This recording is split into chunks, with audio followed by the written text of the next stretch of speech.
আবারও সরকারের জমি দখলের অভিযোগ। কুলটি বিধানসভার কুলতোড়া এলাকার জমি দখল। এই জমিতে ড্রিম প্রজেক্ট দমকল কেন্দ্র গড়ে ওঠার কথা ছিল।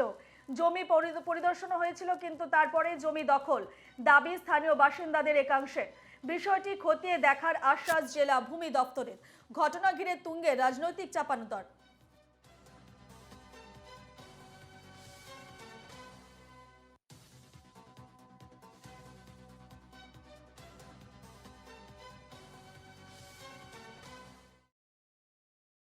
वो जो कुछ ज़मीन बचा हुआ उस ज़मीन पर भी हमारे माफिया जितने भी यहाँ के माफिया लोग हैं उस पर कब्जा कर देंगे।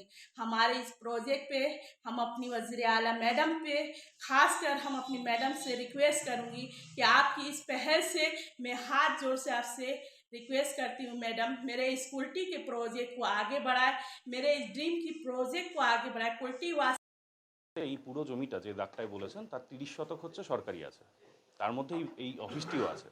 বাকি তার মানে বাকি জায়গাটা নিয়ে দমকলের প্রজেক্ট নেওয়া হয়েছিল।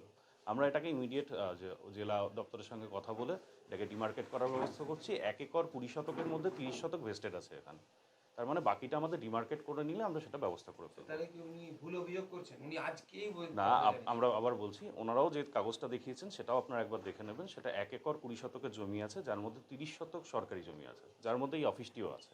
অফিসটাইতে পুরো জমিটা একবার করে নিয়েছেন না, না? অবশ্যই না, আরও আছে, সেটা ডিমার্কেট করতে হবে। এইটা তো আমি তো এর আগেও বলেছিলাম যে প্রদীপের তলায় অন্ধকার থাকে। তো আজকে চোরে চোরে সব মাস্ততো ভাই। আমি তো বারবার বলছি যে বিনা বিএলআরও অফিসার হোক, যে বিনা তৃণমূল কাউন্সিলর নেতাদের মদত ছাড়া এই কাজ কখনোই সম্ভব নয়। আজকে 2019-এ আসা প্রজেক্ট, আজকে যদি কুলটিতে একটা ফায়ার ব্রিগেড অফিস হতো তো তাহলে তো কুলটির জনগণের জন্য সুবিধা হতো, ভালো হতো। কারণ আজকে যদি কোথাও কুলটির কোনো একটা অংশে যদি আগুন টাগুন লাগে, তাহলে সে কোথায় ফায়ার ব্রিগেড আছে আমাদের বলুন? সেইখান থেকে আস্তে আস্তে তো এখানে সব মানে ভস্মীভূত হয়ে যাবে, শেষ হয়ে যাবে সব। আর আজকে যদি সেই অফিসটা আমাদের এখানেই হতো তাহলে আজকে মানুষের কত সেবা হতো, কত ভালো হতো। কিন্তু সেই জমিটাও আজকে ওনারা খেয়ে নিয়েছে। एसडीएलआरओ ये जो दफ्तर में इतना घोटाला है, इसका तो सीबीआई इंक्वायरी होना चाहिए हमको लगता है।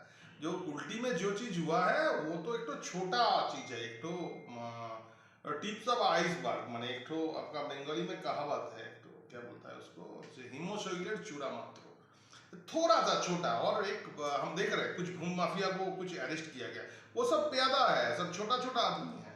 इसका पीछे बहुत बड़ा माथा है। अब पूरा जिला जानता है, पूरा आसनसोल शिल्पांचल जानता है, शिल्पांचल में सबसे बड़ा भूमाफिया कौन है। उसको क्या एडमिनिस्ट्रेशन पकड़ सकता है? नहीं पकड़ सकता है। এ নিয়ে বিস্তারিত জানবো। সরাসরি রয়েছেন আমাদের প্রতিনিধি সৌমিত্র গাঙ্গুলি। সৌমিত্র, যে জমিতে ড্রিম প্রজেক্ট দমকল কেন্দ্র গড়ে ওঠার কথা ছিল সেই জমি দখল হয়ে গেছে, স্থানীয়রা অভিযোগ করছেন। ঠিক কারা কারা জড়িত রয়েছে এই কেলেঙ্কারির সঙ্গে, কি জানতে পারছো? একদমের উপর আমি তোমাকে জানিয়ে রাখবো যে মুখ্যমন্ত্রীর কড়া নির্দেশের পর কিন্তু আসানসোলে যে জমি কেলেঙ্কারি অর্থাৎ সরকারি জমি দখল, পুকুর ভরাটের বিরুদ্ধে মানে পুলিশ তদন্ত নেমে একাধিক অভিযুক্তকে গ্রেপ্তার করেছিল, একাধিক জমি মাফিয়াদেরকে গ্রেপ্তার করেছে। তারপরেও উঠে আসছে কুলটির এক যে কুলতোড়া এলাকায় এক সরকারি জমি দখল, মানে যেটি এখন যিনি বর্তমানে প্রাক্তন ডেপুটি মেয়র, তিনি 2019 সালে যখন ডেপুটি মেয়র কর্মদায় ছিলেন ওই তবাসুমারা, তিনি সরাসরি এই 2019 সালে এই যে জমিটির উপর যেন দমকল কেন্দ্র গড়ে তোলা হয় এবং দমকলের কার্যালয় হলে এলাকার মানুষের সুবিধা হবে। কারণ আসানসোল থেকে দমকল কোথাও আগুন লাগলে দমকল আসতে অসুবিধা হয়, অনেক সময় লাগে। সেক্ষেত্রে কুলটিবাসীদের কথা ভেবে, কুলটিবাসীদের দাবি মতো এই এলাকায় যেন একটা দমকল কেন্দ্র গড়ে তোলা হয়। তৎকালীন তিনি কিন্তু সেই বিভিন্ন রাজ্য প্রশাসনিক দপ্তরে আবেদন করেছিল এবং তারপর সেই বিষয়টি খতিয়ে দেখা হয়েছিল এবং কাজ শুরু হওয়ার কথা ছিল। কিন্তু সেই সময় 2020 সালে যে করোনা কালে সেই কাজ কিন্তু আটকে যায়, বন্ধ হয়ে যায় এবং তারপরে আর সেই কাজ শুরু হয়নি।